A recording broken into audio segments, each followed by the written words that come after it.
السلام علیکم معزز ناظرین کرام، امید ہے آپ سب خیریت سے ہوں گے۔ جیسا کہ آپ جانتے ہیں، اللہ تعالیٰ نے اس دنیا فانی میں کم و بیش 1,24,000 پیغمبروں کو بھیجا اپنی عبادت کے لیے، جن میں سے ایک حضرت لقمان علیہ السلام بھی ہے، وہ مشہور پیغمبر جن کا ذکر قرآن پاک میں بھی آیا ہے۔ آپ علیہ السلام نے وحدت کا پرچار کیا اور خدا کی عظمت کی تبلیغ کی۔ آج ہم اس ویڈیو میں حضرت لقمان علیہ السلام کے چند ایک اقوال بتائیں گے۔ خدا کے واسطے جو کام کرو اس میں بندوں کا خوف مت کرو، دوست سے راز کی بات مت کہو، ہو سکتا ہے کل کو وہ تمہارا دشمن بن جائے۔ جس نعمت میں شکر ہے اس کو زوال نہیں، جس نعمت میں کفران ہے اس کو بقا نہیں۔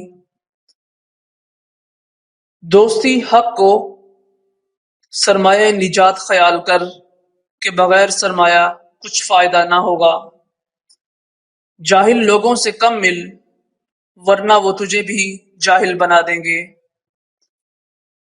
کمینوں کے مقابلے میں خاموش رہا کرو، موت کو ہر وقت پیش نظر رکھو اور مصائب دنیا کو سہل خیال کرو۔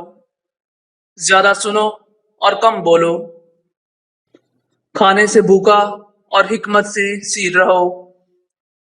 آگ کے ایک ذرہ کی مانند ایک بد کلمہ انسان کی حالت کو تباہ کر دیتا ہے۔ نفس کی درستگی میں مصروف رہو، اس سے صفات بد کی بجائے صفات نیک پیدا ہوں گی۔ شر زبان سے محفوظ رہنا چاہتے ہو تو خاموش رہو، خود نیکی کرو اور دوسروں کو نیکی کرنا سکھاؤ۔ جس محفل میں ذکر خدا ہو اس میں شرکت کرو اور بروں کی محفل سے دور رہو۔ نماز میں قلب کی، مجلس میں زبان کی، غضب میں ہاتھ کی اور دسترخوان پر شکم کی حفاظت کرو۔ سچ بات کو مت چھپاؤ اور جھوٹ مت بولو۔ صحت جسمانی سے بہتر کوئی توانگری اور استفنا سے بہتر کوئی نعمت نہیں ہے۔ عاقلوں کی صحبت اختیار کرو، یہ مشکل وقت میں تیری مدد کریں گے۔ نعمت دین ہی سب سے بہتر نعمت ہے، دوسرے نمبر پر مال حلال ہے۔ لالچ مت کرو اور جتنا اللہ نے دیا ہے اس پر قانے رہو۔ اگر تم بدتنیت کو کوئی راز دو گے تو وہ فاش کر دیں گے، یہ بدتنیت کو پہچاننے کی علامت ہے۔ بے وقوفوں سے دوستی مت کرو کیونکہ یہ مشکل وقت میں تیری مشکلوں میں اضافہ کر دیں گے۔ اگر کسی میں نعمت دین، مال حلال، سخاوت اور حیا ہو، وہ برگزیدگان حق میں سے ہوگا۔ ہر شخص کو اس کے ہنر و جوہر کے مطابق جگہ دینی چاہیے۔ بدتنیت لوگوں سے بچو کہ ان کی صحبت سے سوائے ربح کے کچھ حاصل نہ ہوگا۔ عقل ادب کے ساتھ ایسی ہے جیسا کہ درخت ثمر کے ساتھ، اور عقل بغیر ادب ایسی ہے جیسا کہ درخت بے بر۔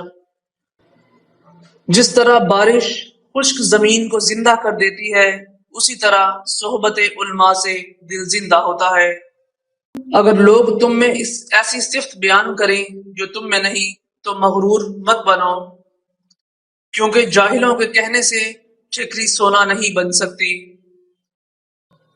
کام نہ کرنا محتاجی لاتا ہے اور محتاجی دین کو تنگ، عقل کو ضعیف اور مروت کو زائل کر دیتی ہے۔ بدگمانی کو اپنے اوپر غالب مت آنے دو، ورنہ تمہیں دنیا میں کوئی دوست اور ہمدرد نہ مل سکے گا۔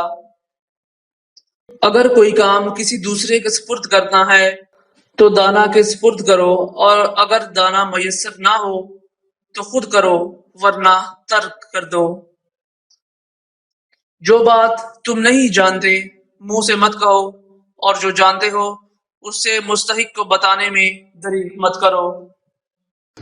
تو دوستو، آج کی ویڈیو آپ کو کیسی لگی ہمیں کمنٹ میں ضرور بتائیے گا، اور پلیز ہمارے چینل کو سبسکرائب بھی کر دیں۔ بہت بہت شکریہ۔